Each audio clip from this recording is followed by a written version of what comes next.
Today I will read a short story called Primum Nil Nocere. Enjoy. The big day had finally arrived at the school for gifted children, and the dean practically kowtowed from his own office. The staff and a coterie of New York's most influential parents were ecstatic to host their esteemed guest, the one and only Dr. Warren Albright. He looked as though he'd stepped out of the glossy author photo from one of his best-selling books. His hair was chestnut brown with frost-touched temples, and his voice had the nourishing warmth of a fireplace in winter. He used his power to diagnose latent super abilities to set young people on the path to greatness. Dr. Albright was much more than a mentor. He was a guidance counselor. He could hear the children and their minders outside in the hallway, waiting for their date with destiny. They were all overachievers, but not all were from privileged backgrounds. The Albright Scholarship had scouted them from every walk of life. Born with rare conditions, they had beaten the odds to make it this far, and now they were hoping to win the lottery. Early assessment, career planning and connections were all key factors in the success of famous superheroes. Dr. Albright set his pipe in the dean's paperclip bin, adjusted the sleeves of his barleycorn tweed jacket, and then announced to the headmistress, "Let us begin." The first candidate was ushered in.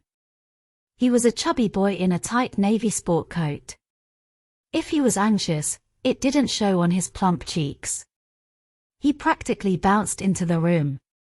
Dr. Albright glanced down at the boy's academic transcript. "Good morning, Oscar.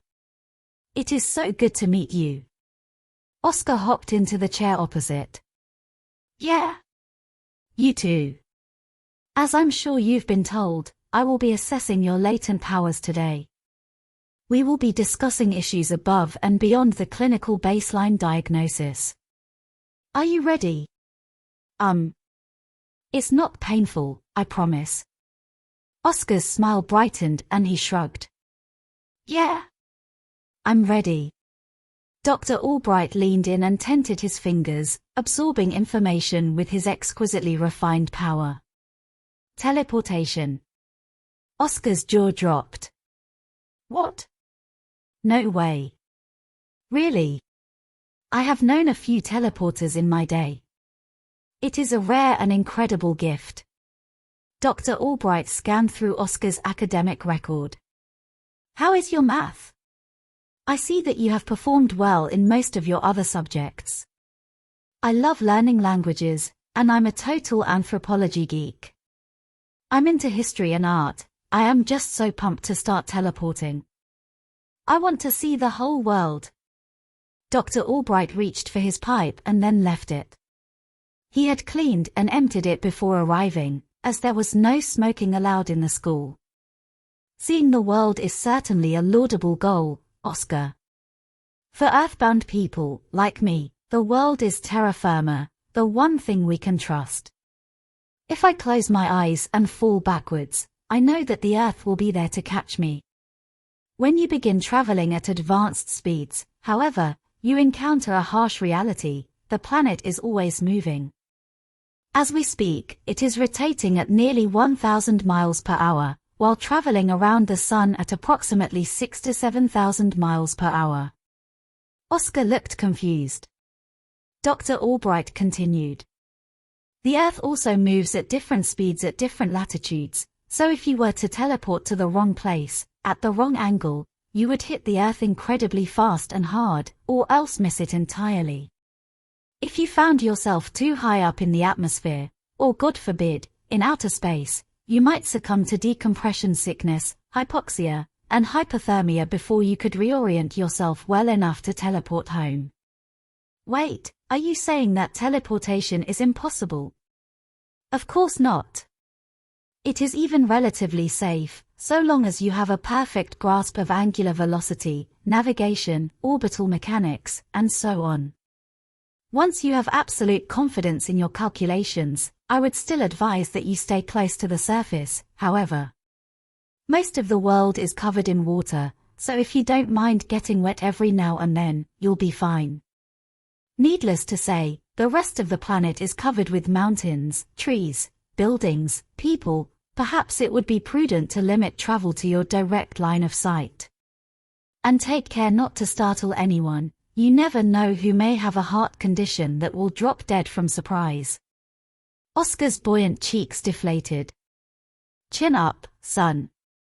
There are plenty of other ways to see the world. You could be a pilot, he paused to double-check Oscar's grades, or possibly a flight attendant.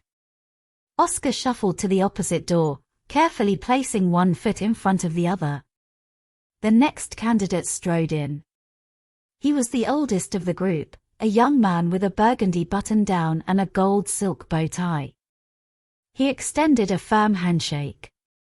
I'm Marcus Hill. It is an honor to meet you, Dr. Albright. He sat tall on the edge of his chair. Dr. Albright opened his file. It seems like you're ready, Marcus. Marcus's knees bounced and he clasped his hands. Yes, sir.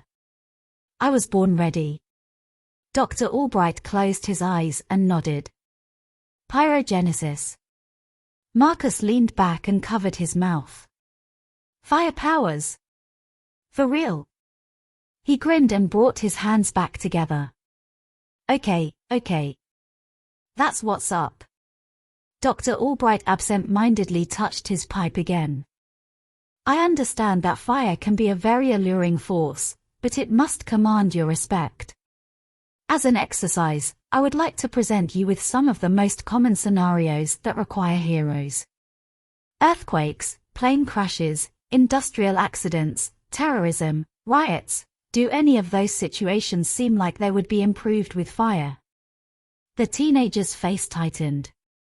I'll be a solution, not a problem. I'll train until I'm world class. I'm sure you would, Marcus, but there is a reason why police officers and doctors don't carry flamethrowers. The military no longer uses them either. Not because they are cruel and indiscriminate, which of course they are, but because they are not deemed particularly effective. With all due respect, Dr. Albright, I wouldn't be a random guy lugging a heavy flamethrower, spraying fire everywhere. If this power is a part of me, I would have total control. I would use it intelligently. Intelligence and control are not words usually associated with fire. Do you remember the Tulare complex fire? I suppose it was before your time. It was one of the worst wildfires in this hemisphere. Thousands of homes, 100 civilians, dozens of firefighters, countless animals, reduced to ash, all by a kid with a lighter. Fire season gets longer and deadlier every year, Marcus. By the time your power manifests, it may even be year-round. Marcus threw his hands up. So what am I supposed to do? Don't worry. There is a place for you.